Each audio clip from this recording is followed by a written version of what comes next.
Un saluto ai nostri amici telespettatori, eccoci al consueto appuntamento con la rubrica Family, Salute e Benessere. La trasmissione di oggi è dedicata interamente a un'intervista che abbiamo realizzato nei giorni scorsi al governatore del Friuli Venezia Giulia, Massimiliano Fedriga.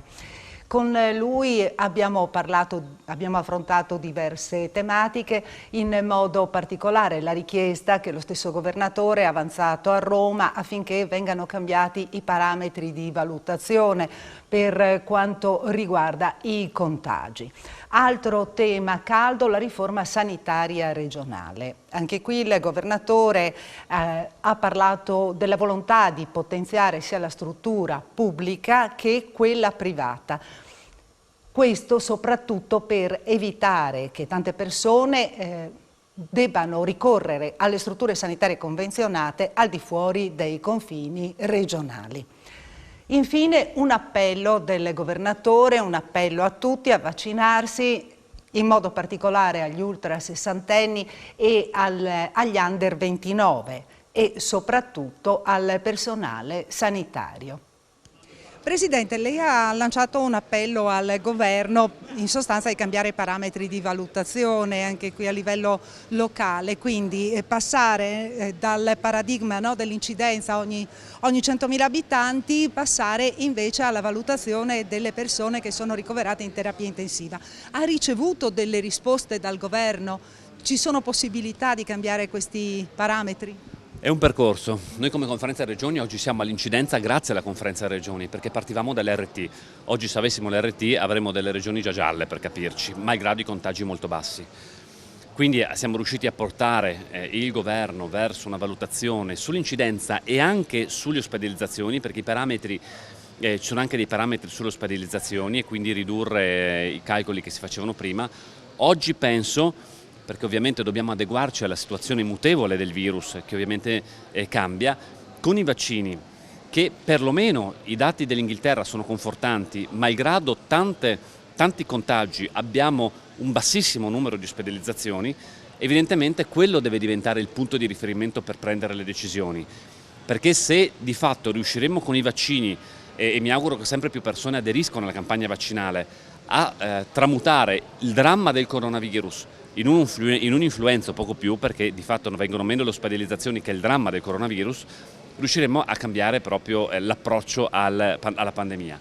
E quindi per quello dico, il parametro deve diventare le ospedalizzazioni. Noi ovviamente non abbiamo ancora avanzato proposte formali, vediamo l'evolversi della situazione, ma è chiaro che, come tutti è ben evidente, il problema della pandemia è stata le ospedalizzazioni, perché questo comporta non soltanto la difficoltà delle cure per chi è colpito dal coronavirus, ma per tutte le altre patologie che evidentemente non trovano le dovute risposte all'interno dei sistemi sanitari. Quindi percorso avviato, però bisogna avere delle risposte dal governo a questo punto. Sì, inizieremo l'interlocuzione col governo, col CTS, per capire se i parametri che oggi utilizziamo da qui, penso ai prossimi mesi, rimarranno tali oppure modificheranno.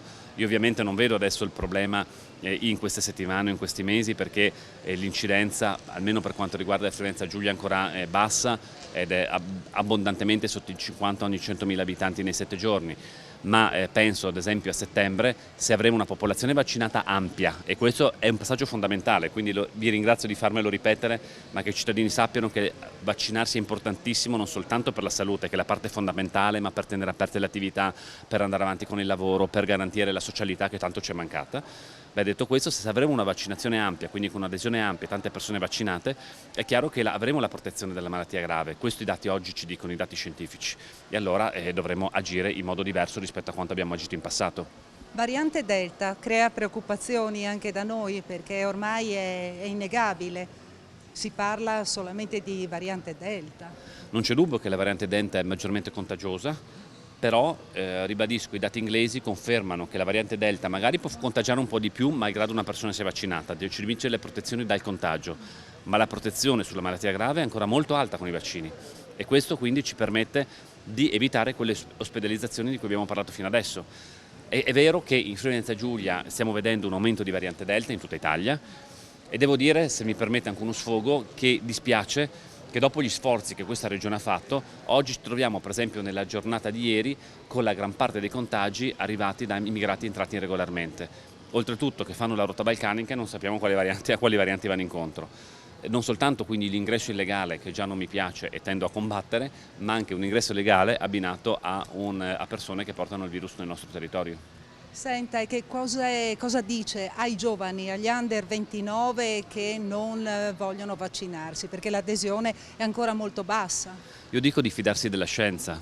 La scienza ci conferma che i vaccini sono sicuri e sono efficaci.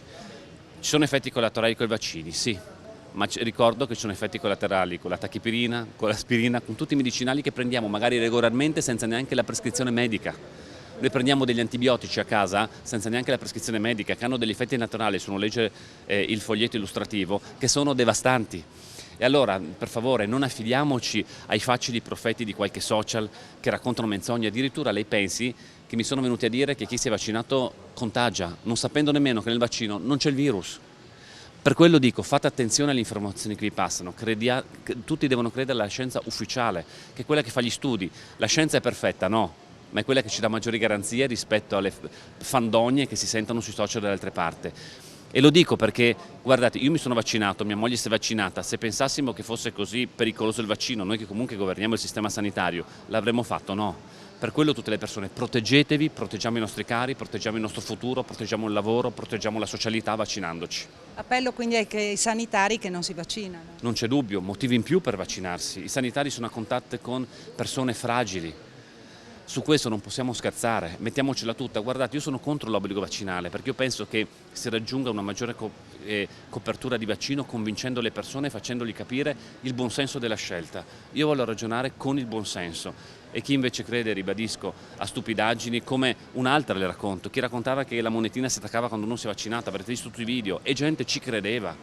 Cioè siamo arrivati a una situazione nella quale purtroppo la menzogna è sullo stesso piano della verità, questo non può essere. La verità è una cosa, la menzogna deve essere buttata nel cestino e superata. E con un'ultima cosa, Presidente, per quanto riguarda la discussione sulla riforma della sanità.